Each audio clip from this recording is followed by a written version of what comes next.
নমস্কার, কেমন আছেন সবাই? সুতপা রান্নাঘরে আপনাদের সকলকে স্বাগত জানিয়ে আজকে আবারও একটা নতুন স্বাদের রেসিপি নিয়ে আপনাদের কাছে হাজির হলাম। তো আজকে বানাবো ঘোলের শরবত। যা গরম পড়েছে, এই গরমের ক্লান্তি থেকে মুক্তি পেতে যদি এইভাবে একবারে শরবত বানিয়ে খান তো অনেকটা তৃপ্তি পাবেন। তো পুরো ভিডিওটা দেখতে থাকুন। পুরো ভিডিওটা দেখার জন্য আপনাদের কাছে অনুরোধ রইল। আর আমার ভিডিওটি যদি আপনাদের ভালো লাগে তো অবশ্যই একটা লাইক, কমেন্ট, শেয়ার করবেন। সাবস্ক্রাইব করতে কিন্তু ভুলবেন না। তো আমি এখানে 1 বাটি ঘোল নিয়েছি। আর নিয়েছি খেজুর, আঙুর, গুড়, আর নিয়েছি কলা।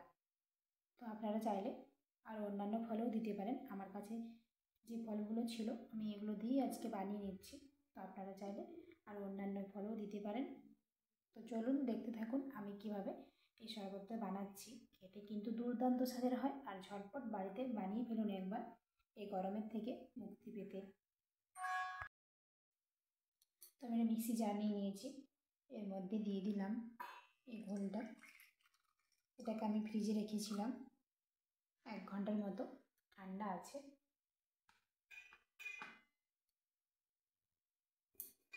এরপর কেটে রাখা কলাটা দিয়ে দিলাম এর মধ্যে।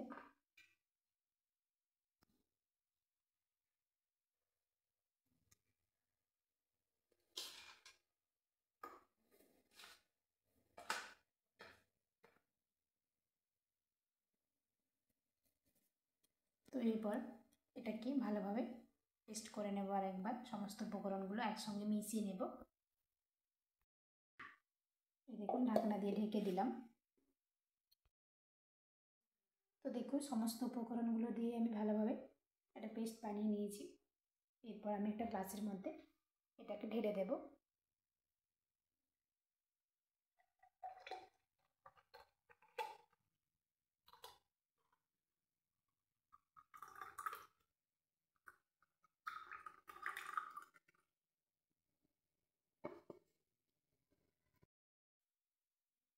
ঢালা হয়ে গেছে আমার শরবতটা।